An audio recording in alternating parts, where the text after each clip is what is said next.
एक नगर के राजा चंद्र के पुत्रों को बंदरों से खेलने का व्यसन था। बंदरों का सरदार भी बड़ा चतुर था। वह सब बंदरों को नीति शास्त्र पढ़ाया करता था। सब बंदर उसकी आज्ञा का पालन करते थे। राजपुत्र भी उन बंदरों के सरदार वानर राज को बहुत मानते थे। उसी नगर के राजगृह में छोटे राजपुत्र के वाहन के लिए कई मेढे भी थे।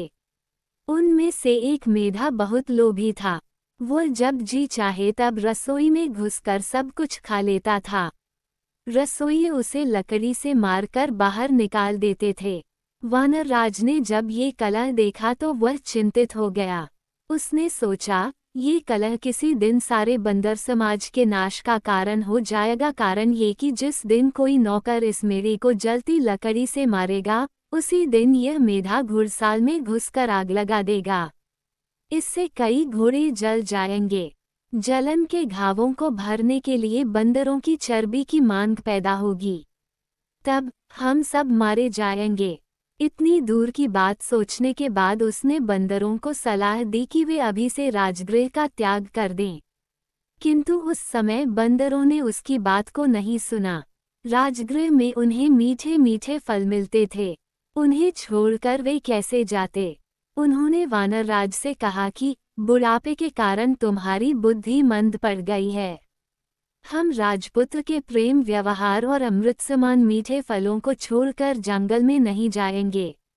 वानर राज ने आंखों में आंसू भरकर कहा, मूर्खों, तुम इस लोभ का परिणाम नहीं जानते। ये सुख तुम्हें बहुत महंगा पड़ेगा। ये कहकर वानर राज स्वयं राजगृह छोड़कर वन में चला गया। उसके जाने के बाद एक दिन वही बात हो गई जिससे वानर राज ने वानरों को सावधान किया था। एक लोभी मेढा जब रसोई में गया तो नौकर ने जलती लकड़ी उस पर फेंकी। मेढे के बाल जलने लगे। वहां से भागकर वह अश्वशाला में घुस गया। उसकी चिनगारियों से अश्वशाला भी जल गई। कुछ घोड़े आग से जलकर वहीं मर गए। कुछ रस्सी तुड़ाकर शाला से भाग गए। तब राजा ने पशु चिकित्सा में कुशल वैद्यों को बुलाया और उन्हें आग से जले घोड़ों की चिकित्सा करने के लिए कहा। वैद्यों ने आयुर्वेद शास्त्र देखकर सलाह दी कि जले घावों पर बंदरों की चर्बी की मरहम बनाकर लगाई जाए। राजा ने मरहम बनाने के लिए सब बंदरों को मारने की आज्ञा दी। सिपाहियों ने सब बंदरों को पकड़कर लाठियों और पत्थरों से मार दिया। वानर राज को जब अपने वंश क्षय का समाचार मिला तो वह बहुत दुखी हुआ। उसके मन में राजा से बदला लेने की आग भड़क उठी। दिन रात वह इसी चिंता में घुलने लगा। आखिर उसे एक वन में ऐसा तालाब मिला जिसके किनारे मनुष्यों के पदचिन्ह थे।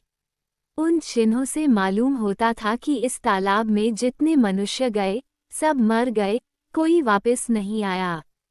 वह समझ गया कि यहाँ अवश्य कोई नरभक्षी मगरमच्छ है। उसका पता लगाने के लिए उसने एक उपाय किया। कमल नाल लेकर उसका एक सिरा उसने तालाब में डाला और दूसरे सिरे को मुख में लगाकर पानी पीना शुरू कर दिया। थोड़ी देर में उसके सामने ही तालाब में से एक कंठहार धारण किए हुए मगरमच्छ निकला। उसने कहा, इस तालाब में पानी पीने के लिए आकर कोई वापस नहीं गया। तूने कमलनाल द्वारा पानी पीने का उपाय करके विलक्षण बुद्धि का परिचय दिया है। मैं तेरी प्रतिभा पर प्रसन्न हूँ। तू जो वर मांगेगा मैं दूंगा। कोई सा एक वर मांग ले। वानर राज ने पूछा, मगर राज, तुम्हारी भक्षण शक्ति कितनी है? मगर राज, जल में मैं सैकड़ों सहस्त्रों पशु या मनुष्यों को खा सकता हूँ, भूमि पर एक गिद्ध भी नहीं। वानर राज, एक राजा से मेरा वैर है। यदि तुम ये कंठहार मुझे दे दो तो मैं उसके सारे परिवार को तालाब में लाकर तुम्हारा भोजन बना सकता हूँ। मगर राज ने कंठहार दे दिया। वानर राज कंठहार पहनकर राजा के महल में चला गया। उस कंठहार की चमक दमक से सारा राजमहल जगमगा उठा। राजा ने जब वह कंठहार देखा तो पूछा, वानर राज, ये कंठहार तुम्हें कहाँ मिला? वानर राज, राजन, यहाँ से दूर वन में एक तालाब है। वहाँ रविवार के दिन सुबह के समय जो गोता लगाएगा उसे वह कंठहार मिल जाएगा। राजा ने इच्छा प्रकट की कि वह भी समस्त परिवार तथा दरबारियों समेत उस तालाब में जाकर स्नान करेगा, जिससे सबको एक एक कछार की प्राप्ति हो जाएगी। निश्चित दिन राजा समेत सभी लोग वानरराज के साथ तालाब पर पहुंच गए। किसी को यह न सूझा कि ऐसा कभी संभव नहीं हो सकता। तृष्णा सबको अंधा बना देती है। सैकड़ों वाला हजारों चाहता है, हजारों वाला लाखों की तृष्णा रखता है, लखपति करोड़पति बनने की धुन में लगा रहता है। मनुष्य का शरीर जराजीर्ण हो जाता है, लेकिन तृष्णा सदा जवान रहती है। राजा की तृष्णा भी उसे उसके काल के मुख तक ले आई। सुबह होने पर सब लोग जलाशय में प्रवेश करने को तैयार हुए। वानरराज ने राजा से कहा, आप थोड़ा ठहर जाए, पहले और लोगों को कछार लेने दीजिए। आप मेरे साथ जलाशय में प्रवेश कीजिएगा। हम ऐसे स्थान पर प्रवेश करेंगे जहां सबसे अधिक कछार मिलेंगे।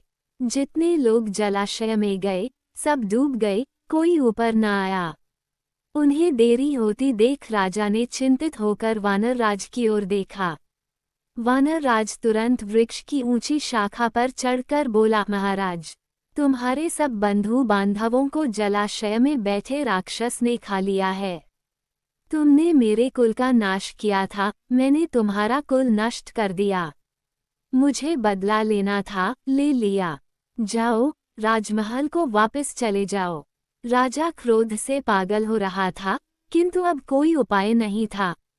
वानरराज ने सामान्य नीति का पालन किया था।